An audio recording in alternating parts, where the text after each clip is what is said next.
Yeah.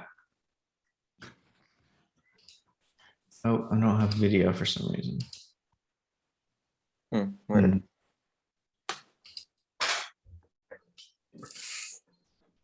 That camera works.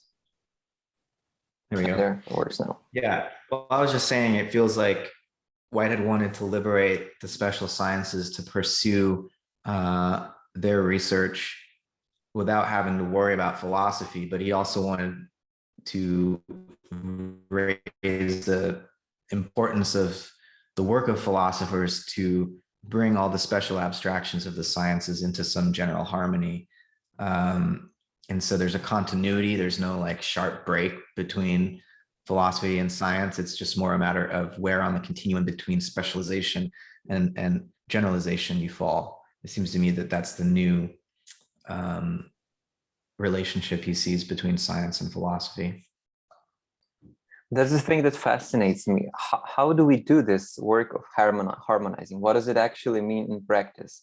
In a way, yes, let's build up the theoretical fundaments that sort of, I don't know, for example, in the case of mind-body, that connect the physical sciences with the psychological sciences. That's one way, but what does it mean in terms of creating a perspective of all the knowledge we're gathering, both in the natural sciences and the humanities and everything? How do we approach this? What does it mean to harmonize the different kinds of knowledge we're accumulating through time? Because you said there's not enough time to read everything, and I think that's going to become an increasingly great problem in every field, and especially in philosophy. There are I think Sebastian is constantly tweeting about it, retweeting articles about how there are too many academic articles being produced constantly, and there's just this mass of articles that nobody can really keep track of.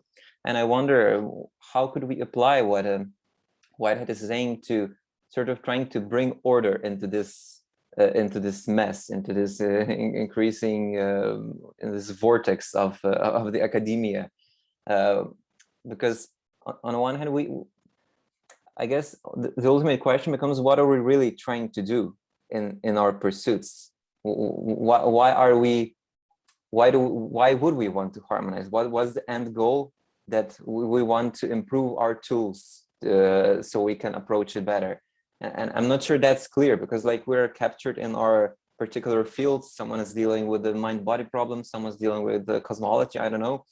But to what end? Like, if we want to put this together, to put a perspective, I guess we have to know what perspective are we standing on, and where are we heading?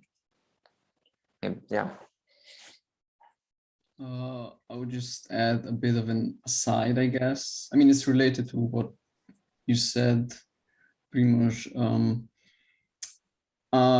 When I'm, I guess, reading Whitehead's interpretations of the history of thought and so on, I'm always, I guess, more reminded to what Isabel Stengers pointed out in her book, Thinking with Whitehead, where she calls out Whitehead's attitude here when she labels him as a kind of cavalier thinker, right? Which is really, I guess, in line with what one would think of under this notion of speculative thought, I suppose, right? This, what for me, I guess, Whitehead represents, and I guess more recently I've found this more directly explicated by, I think, what's his name again? Rupert Sheldrake, right? He's always emphasizing this notion of that science should be this free, imaginative, and speculative, right? That these are, I guess, important notions even in science, right? Not just philosophy. And Whitehead, I guess, when he's talking about the history of thought or whatever, right? He's just picking and choosing, which specifically in this chapter, I think is also quite prominent when he's speaking of Descartes, right? He is in a way subverting him, right? There is not this simply located there isn't this notion of simple locality of, I guess, the cognizing substance or the material substance or whatever, right? There is I suppose, if we really want to understand it, right, there we should,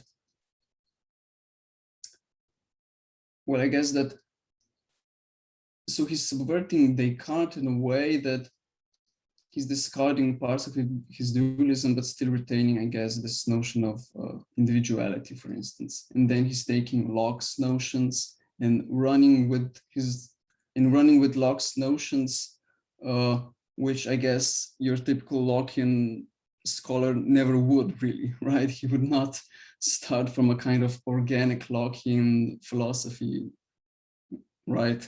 Whatever that is. For Whitehead, that is a thing.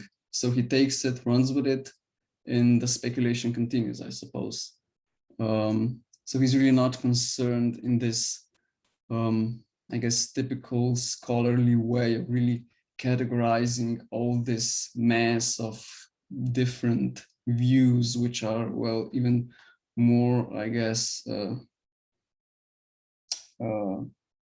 absurd, I guess, in quantity today as they were in Whitehead's time. Yeah, I guess, if that helps. Maybe if I could add something, this is from the top of my head, but when I was reading Whitehead and listening to these recordings, I got the feeling that Whitehead has some kind of theory of everything for philosophy. Like, his approach really reminded me to, for example, Wolfram theory of everything in physics. Or I just got the feeling that, for example, his approach to philosophy is subsuming all the other philosophical schools or theories under his own kind of paradigm, or his own kind of stipulation of what philosophy actually is. And because he's of course a mathematician, and his approach is in a way really materialistic, as the way I get it, or it's in a way how nature constructs itself and how nature is tracking this kind of patterns that produce this kind of events. It's just really interesting to see how, yeah, it's just interesting to see how powerful Whitehead is and how hard it is to go against what he's saying, I would say, or at least this was my impression when reading him. And that's why I also mentioned how he's subsuming different perspectives under him. And maybe one additional thing, the link I posted in our thread on Gmail, where this German philosopher, sociologist, and cognitive archaeologist also has this kind of very radically materialistic approach to philosophy of technology. So he's basically trying to understand how different cultures could be thought in through this technological framework of problem solution distance. And then through this approach and through this concept of through this concept, we can get cognigrams of different cultures or different groups and then civilizations, which follow a kind of recursive pattern, what he calls process emulative recursion. And I again see how Whitehead philosophy is directly related to what he's saying. And for example, this theorist Davor Loeffler also talks about Platonic processual forms and how there are these universal patterns that we encounter through this new and new bootstrapping from like one picture to another or whatever. I know that this is not perfect language for how he would describe it, but yeah, I just want to share what my impression is.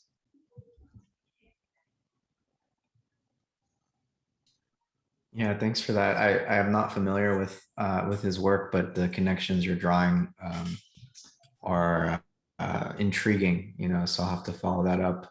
But this notion of recurring patterns, as processual platonic forms is how he refers to them. It's very interesting. Yeah, and the other concept is process emulative recursion.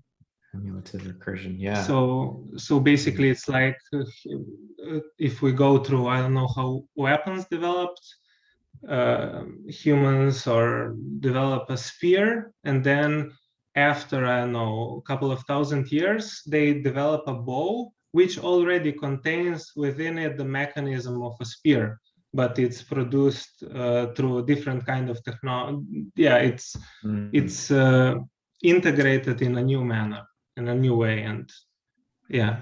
Right. Mm-hmm. I have to run in a moment for another meeting, but just on this question of what Whitehead, what this would look like in practice, this new relationship between philosophy and science. I mean, I think about the difference between cosmology as, you know, Plato and Aristotle understood it, where there was no bifurcation of nature. There was no split between subject and object, fact and value, purpose and mechanism. Like these modern dualisms did not exist. And so the cosmos was whole, and our conception of their conception of order was truly universal, right? There wasn't an order of the mind and an order of nature. I know Kant kind of complicates that a bit, but what Whitehead's really trying to do is restore a sense of a more ancient sense of cosmology as an understanding of the universe that would include not just the scientific picture, but also our aesthetic intuitions, our religious and spiritual values, in particular religious experience. Whitehead's not very interested in, you know, religious doctrine. He's more interested in experience, and this is coming from William James, right? Maybe his most famous book, The Variety of Religious Experience, was very important for Whitehead. And so what Whitehead's trying to do is restore our sense of, I don't know what to call it, holistic cosmology, where it's not just physics and astrophysics. And if we were going to pursue a theory of everything, it would need to include more than the equations of physics, because everything would seem to also imply our human consciousness and all the things that we are cognizant of in nature that goes beyond just the measurements and calculations that physicists make. Whitehead took those measurements and calculations very seriously, right? But he thought there was more to nature than that. And so, you know, his real aim, I think, was a civilizational one. He wanted to influence and provoke the emergence of a planetary civilization, which would incorporate the knowledge of science that has been won over the last few centuries, but that would not dismiss the so-called subjective aspects of reality in the way that many modern physicists have. And so he's seeking integration in service of a new mode of civilization, because he was worried that this old form of mechanistic science was undermining, you know, he's very prescient. We'll see later in this book about the damage being done to the ecosystems of the earth as a result of this overly abstract conception of nature coming out of mechanistic science. And so, you know, the takeaway is, I think if we had a Whiteheadian approach to these issues, we would be more concerned to track the relationship between knowledge and action, or knowledge and practice, and to see in a way that James did with his whole pragmatist conception, which is misunderstood. It's not like Jamesian pragmatism is just, oh, what's true is what works and what's useful. That's a debased understanding of it. It's a deeper conception of knowledge is rooted in an evolutionary process. Knowledge as part of what biological organisms are developing in the course of evolution. And so I think, yeah, Whitehead's trying to show the way toward, a more ecological civilization, which becomes very clear in his later work, like in Modes of Thought. There's a chapter called Civilized Universe, where he says that, my metaphysics is ultimately an attempt to justify the civilized phases of human existence. So I think that's the larger context of his project here. It's interesting that you have this ethical charge in almost all of these works in this tradition, and that you also have it in Varela. Like in the Tree of Knowledge, they build this entire philosophy of nature, but in the end, the next step is the ethical step, trying to apply these theoretical foundations to really changing the world, changing the way we go about living. And it's really interesting how it's present, and it's also in Plessner, and so forth. Mm-hmm.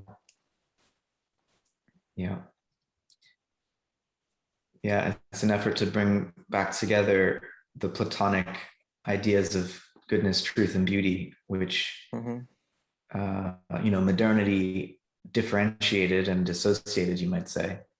And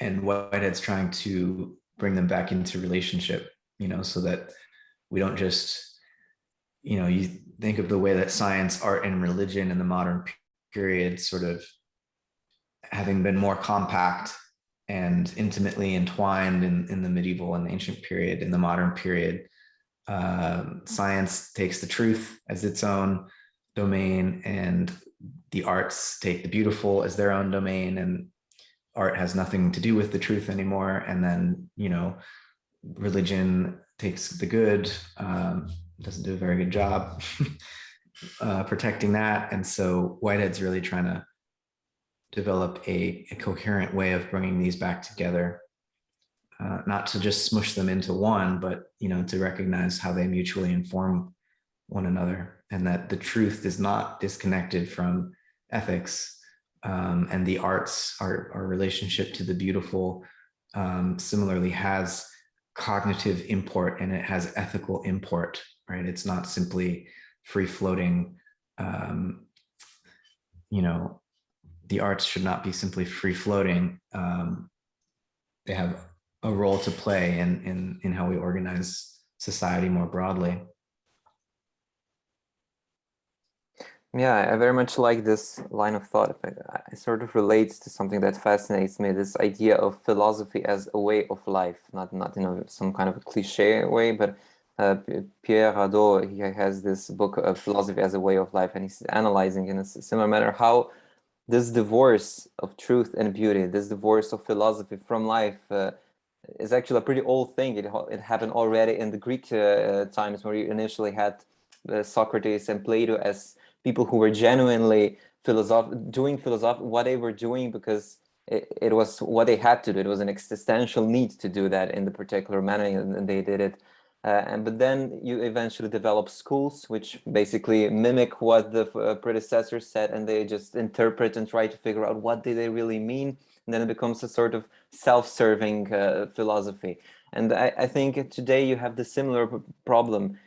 Science, to what end? Is it the appreciation of beauty in a Platonic, Platonistic sense? Are we just pursuing truth, or are we trying to figure out some very utilitarian, functional purpose? I don't know, solve some kind of a world problem, or what is really the goal here? And it sort of relates to what we were talking about before, and trying to establish this perspective. What is guiding you?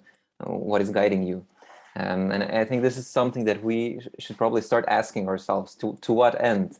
Is it just the pursuit of truth that's animating us so much because we have to do it? Do we do it because it's a job, or because we just like fiddling with chemistry and things? Or yeah, Anyway, I think that this existential dimension of philosophy should probably be brought, and it is brought into the picture in all of the books we've been reading. Yes, hear, hear. Also, what I find attractive about Whitehead is that he doesn't postulate some past within which these three, let's say, domains, the beautiful, the good, and the true, are somehow already optimally interrelated, right? So there isn't some kind of, like Husserl does this a lot, like you have this, like the world, I mean, pre-Newtonian or pre-Galilean times were somehow more authentic in the way that they integrated their experience. And I don't get this feeling with Whitehead, right?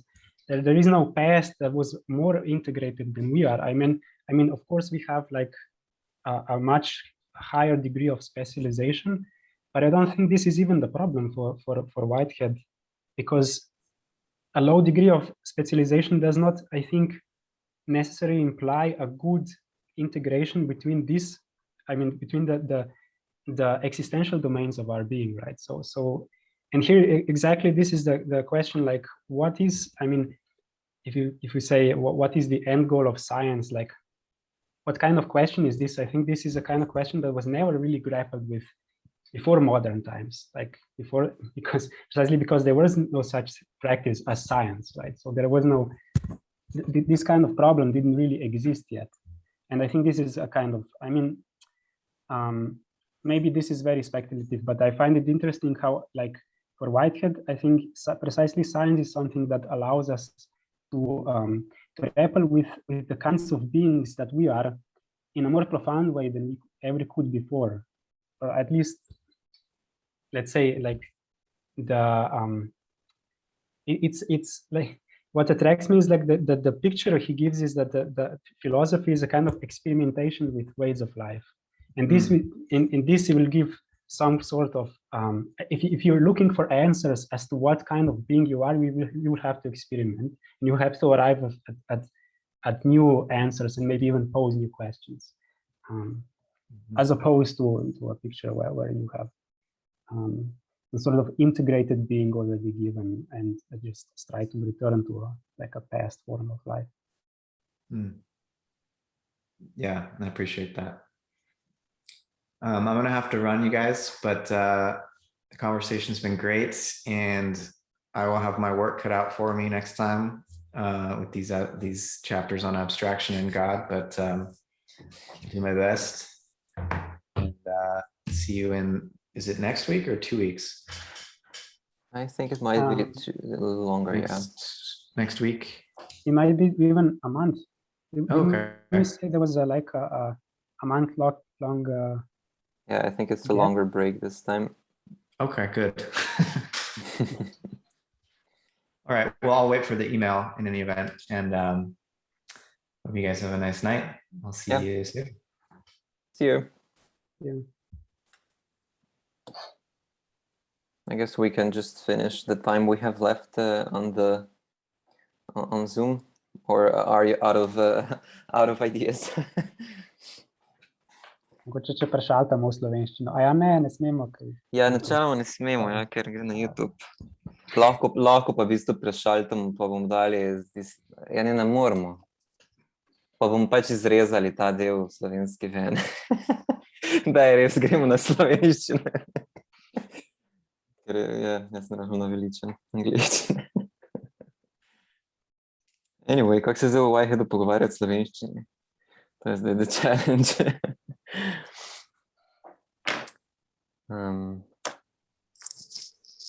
Kdo še kaj razmišljal o tisti deli poglavja, ko po mojem so bili tudi najmanj razumljivi, pravzaprav, ali pa vsaj teže razumljivi, ne?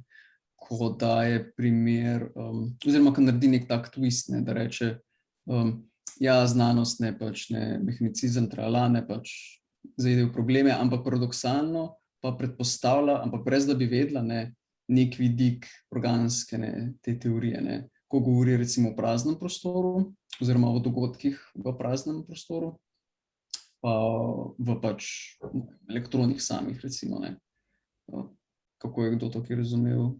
Še posebej glede dogodkov v praznem prostoru, je zelo tako, je kar abstraktno, recimo tam našteto, ne, v nekem zelo hitrem sosledju našteje tiste 3 pointe, ne. Ja, Ampak je zanimiva ideja, ne, da v konceptu praznega prostora, v katerem pač načeloma fizika gotovo ne pojmuje ravno, ne, pač je tema, ne, in nekaj takšnega, kot je prazen prostor. In da ta pač nosi podobne karakteristike, češ, kot bi jih Whitehead predpostavljal, recimo, načeloma v tej mreži teh organizmov, ne, svojih, ne. jaz imam feeling, Ja, kaj bo je?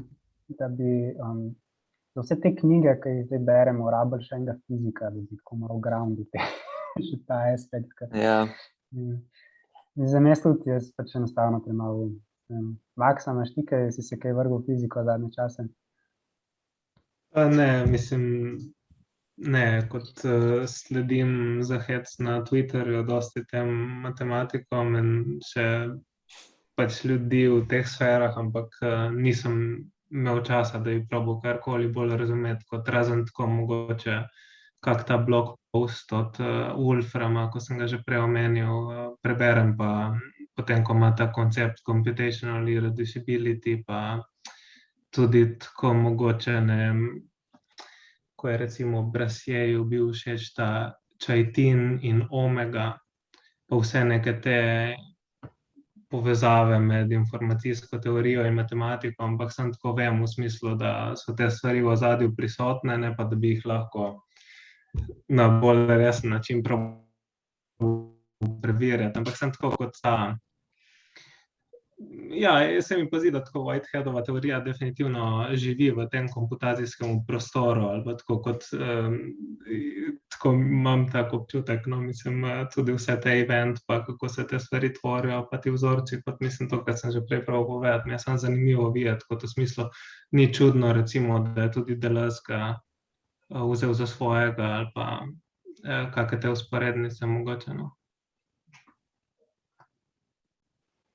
Ja, drugače, kakor sem jaz tekel to, kar si vprašal, Miha, jaz v bistvu mojem, da to sploh prav razumem, ampak jaz sem v bistvu štekel samo to poanto, da je v bistvu prazen prostor lahko enačiš v bistvu s poljem. Mislim, se pa imaš več teh tipov polja, recimo imaš pač, mislim, lahko imaš toliko energije, lahko imaš pa, ne vem, pač polje sile, ker sta v bistvu čisto drugi, mislim, različna koncepta. In pol je v bistvu vprašanje lih to, kako se, mislim, to pač vprašanje razmerja med tem nekim, med poljem pa med točko mase, ki se znajde v tem polju, ali pa nabojem, pač elektromagnetizmu, kjer pač v fiziki načeloma imaš to, mislim, nikoli ne boš, mislim, polje bo nekaj, kar bo pač modificirano strani, recimo imaš elektromagnetno polje in potem daš noter nek naboj in ta naboj bo pač določil, kakšno obliko bo imelo to polje. Tako da v tem smislu to je ena od teh pač načinov, kako recimo lahko rečeš, da pač ta partikularna stvar pač aficira celo to pač okolje, ne, kako že Whitehead temu reče ta, ne infection, ampak nekaj drugega, pač to, kako se tako prelivajo na te eventi, en v drugega. Kaj da infekta? Infekt pa še nekaj drugi izraz uporab, ki se mi zdi, da je boljš, mislim, bolj primeren tle. Pervading ali nekaj tako. Aha, mogoče pervade. Ne vem, no, ja. Pač probal sem malo slediti tem, tako kaj je točno zdaj misel, tako kaj vpliva na kaj, veš, pač imaš to polje in pa to polje vpliva, ta telec vpliva na polje, ampak pri fiziki, nisem tako pač established fiziki, ko rečem, nikoli nimaš tega, da bi zdaj to polje kar vplivalo na ta delec nazaj, ne, to pa ni. Mislim, pri Whiteheadu je pač bistveno to, da imaš to full circle pač tega feedbacka, ne, pač izdelal celoto, pa iz celote nazaj v del, medtem ko pri tako mainstream fiziki saj na ravni pač teh pojavov tega ni, pač mislim. Ja, klej sem se še spomnil na nekaj, ki pač v processing reality tudi malo razdela, pač govori o skupkih teh dejanskih prilik, actual occasions, whatever, pač jim govorijo o teh societyjih in potem jih klasificira v različne tipe societyjev. Recimo prazen prostor je nek specifična vrsta society, recimo tukaj se prav predstavlja, češ očitno kot nek okvir, nek baseline ali pa karkoli, neko obliko, očitno neke združbe, kao, pa še na nekaj sem spomnil, ko smo že tudi prejšnjič govorili, ker tukaj, ko govori o tem praznem prostoru, govori o eventu, kot v nekem praznem prostoru. Sem se spomnil to, ko smo že prejšnjič nekaj izpostavili o meji dogodka, pač kako je zdaj zamejen, zdaj. Vse tako sem si jaz razlagal, pač imaš to polje, karkoli, in zdaj ta dogodek je lahko predstavlja deloma nek del tega life historyja, nekega eventa, in predstavlja nek del neke potencialnosti sam tega delca, ali pa predstavlja mogoče nek vidik njegove prihodnosti, ali pa kaj, pa skratka, ni tako, da je kratko en delec, kratko, in to je en event, pač the line is a bit blurred, tako malo spet odvisno, kako ga postavimo, ali kako, pač lahko je ta delec zdaj, ja, realnost tega delca, odvisno, kako definiramo, ta event, potem lahko predstavlja še nek vidik, še nekega širšega tega polja zraven, nekaj takšnega. Ja, meni se zdi, da so dve ideji tle tako zelo povezani, pa obe sta zanimivi, ampak glih to je, kje je meja nekega dogodka. Pač na fizikalni ravni imaš to idejo polja, pač ker točno, mislim, imaš to zabrisanje te meje, ali pa na ravni, recimo, pač biološkega organizma, sem pa jaz razmišljal, da je to ful, recimo, povezano s kakšnimi temi idejami iz extended mind, to, kar govori tle, ker pač v bistvu zabriše mejo med okoljem pa pač individuumom. Pač v smislu, da na nek način, mislim, lahko rečeš, da je biološki individuum ali pa pač ta žival ali pa človek, da ima pač, da je mentalnost, pač, mislim, da mental side je v bistvu so principi organizacije tega individualnega telesa. Ampak to v resnici ni dovolj, ti pač hočeš, mislim, ti v bistvu zaznavaš zato, da bi se okolje spoznaval, tako da to so, in tle pač to, kar on narediš, da sam še doda, da ja, tudi tle v bistvu gre za organizacijo okolja, a veš, v bistvu hočeš reči, kot da obstaja neko psihološko polje, ki je ravno tako kot fizikalno v resnici pač neskončno, pač v smislu prevejda celo tvoje okolje, vse tvoje možne interakcije, in ti zdaj to tvoj mind je v resnici pač, ko bi rekel, neka blueprint za neko tebi optimalno okolje. V tem smislu si ti, in ti pač, ko interaktiraš z zunanjostjo, pač hkrati nekako, mislim, bi rekel, tudi ta blueprint se nekako, mislim, konstantno modificiraš glede na tvoje interakcije. V tem smislu je potem, ko bi rekel, tvoje meje z zunanjostjo so v resnici zelo tako, po eni strani so zablurane v tem smislu, da ni neke prave razlike zate, pač za tvoj mind, ni prave razlike med tvojim telesom in tvojim okoljem, to je samo stvar degrija, Pač v tem smislu bi lahko rekel zelo, pač, da smo orodja, ki jih ljudje uporabljajo, pač zato tako lahko recimo mi pač začnemo, mislim, ko bi rekel, integriramo orodja kot neke podaljške lastnega telesa. Pa potem naprej bi pa lahko nekako še to, da pač ta feedback loop v bistvu med okoljem in tvojim lastnim percepcijo tega, kaj je tvoje okolje in kaj je tvoj mind, doda še eno raven kompleksnosti ali pa, rekel, na neki novi dimenziji zablura pač razmerje med tavo pa okoljem, kar potem rata to komplicirano, da ne znam niti sam več slediti, kje smo zdaj, pa kaj je zdaj, kje se zdaj to polje nahaja. V glavnem, v vsakem primeru hočem reči, da ta polja so tako na različne načine jih lahko vidiš, pa tle mislim, da ni tako enega, a veš, ni enega temelja, na katerem bi lahko gradil, pač saj pri Whiteheadu, ampak so samo pač neke strukturne podobnosti med temi polji. Jaz sem se spomnil, kaj je tudi v tem chapterju, ko pač v telesu govori, pa prav, that the body is a portion of the environment for the part, and the part is a portion of the environment for the body. Pač čisto negotovo želi malo, relativizirati, tako, kaj je pa zdaj nek del v nekem okolju, in kaj je zdaj okolje, ki vsebuje te različne organizme ali karkoli. Saj mogoče tu je zanimiva ta, mislim, saj ni nujno, da je direktna povezava, ampak malo me je spomnila ta debata na te recimo marksistične teorije, ko Son Retel reče, da kot denar, kot prvotna abstrakcija omogočil vznik filozofije v antični Grčiji, ali pa recimo prehod iz zlatega standarda, konceptualizem v sodobni umetnosti, ali pa take stvari kot v smislu. To zvon rekle reče, ali drug, to za zlatim standardom pa umetnosti. Ja, ne, zlatim standardom to ne on, to sem na nekem, ne vem točno, kdo reče to drugo, ampak na nekem art podcastu, ko so se o Dušambu pogovarjali, no, da kao je povezava. Mislim, nekateri teoretiki so probali narediti to povezavo, ne, kot mogoče, ne vem, koliko prepričljiva je, ali pa je ful razlogov, zakaj še kaj drugega bi lahko vplivalo, no, ampak mi je samo zanimivo, recimo, kako denar v bistvu, kako močna, recimo, kognitivna tehnologija je.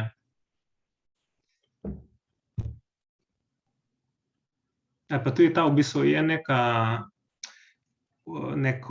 neka sinergija med recimo filozofijo tehnologije, ko postaja vedno bolj popularna, in tem, kar pravi Whitehead, in tudi tisto, ko je Matt rekel o tej možnosti, ne, da bo 21. stoletje Whiteheadovsko, ne, kot očitno res obstaja možnost, glede na to, da tudi filozofija tehnologije postaja v 21. stoletju vedno bolj predominantna ali pa tako na nek način powerful. Tako da ja, mislim, saj na nek način so kozmotehnike tudi tak specifičen event, ne. Ja, po mojem viku je dosti povezan. Mislim, se jaz recimo vidim ful veliko ful močne povezave med Simondonom pa Whiteheadom tihar, tako da v tem smislu Saj je to prav.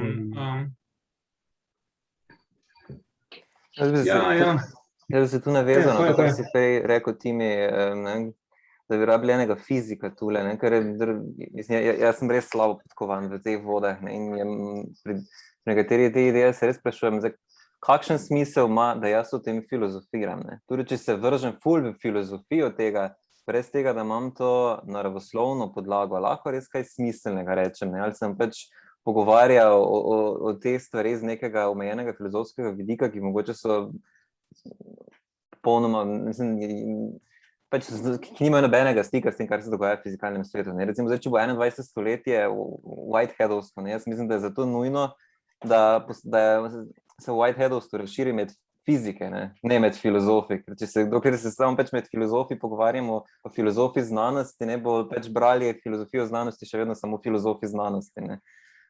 In izziv je tule zdaj, kako dobiti stik z fizikalnim svetom, ne, ker jaz mislim, da vse, po drugi strani je pa tak, da se mi zdi dosti fizikov, ko pridejo do neke točke raziskovanja in jih zvabi filozofija, ne, tako kot filozofe na neki točki raziskovanja zvabi fizika, ker pridejo do nekih mej, ne, spoznavnih, ko rabiš neko drugo orodje, ne, da premagaš neke ovire. Vprašanje je zdaj, koliko je izvedljivo to, ne, ker zdaj pač konkreten primer imaš na kognitivni znanosti, kjer se skuša najti to poroko teh dveh pristopov na primeru duševnosti, pa je vprašanje zdaj, ne, se to smo že večkrat načenjali temu, koliko je zdaj res učinkovito, koliko je uspešno to srečevanje interdisciplinarno, ne, v koliki meri pa pač je provizorično na neki ravni, v resnici pa nekih sintez ni, ne. Ja, se meni se zdi tudi to, da je, mislim, Whiteheadovsko bi bilo po mojem tako trditi, da fizika v resnici ni fundamentalna. Zdaj si predstavljam, da, a veš, da to stoletje je bilo Whiteheadovsko, če bi se z njegovimi termini uspeli pogovarjati med seboj, kaj smo filozofi, biologi, fiziki. Pač to bi bilo v bistvu najbolj cool, mislim, da to bi bil ideal po mojem tega projekta. Mislim, kar hočem reči, da jaz tudi sam razmišljam tako, a veš, glih na to, pač v tem smislu, koliko je smiselno se zdaj iti pač prav v fiziko, ali pa prav kaj drugega. In tle se mi zdi, da meni se zdi, da tle malo zavaja ta dikcija, mislim, on pač sam izhaja iz tega, dokaj vajen pač te dikcije, pač fizikalne, ampak to, kar se meni zdi najbolj pomembno pri njemu, tudi nima tako veze s fiziko. Mislim, to sem mogoče jaz, ko imam druga zanimiva. V zadnji instanci se njemu gre bolj za estetiko, ne, kot pa za fiziko. Tako da, po mojem, zame bi bilo še to bolj zanimivo, ne, če bi se v nekem občem smislu znanost ne zbližala za estetiko ali kaj takšnega, ne. Kakorkoli bi to izgledalo. Ampak tudi taka vprašanja, kot to prej, ne, če rečemo, da imamo, ne vem, fizikalen koncept polja, pa kaj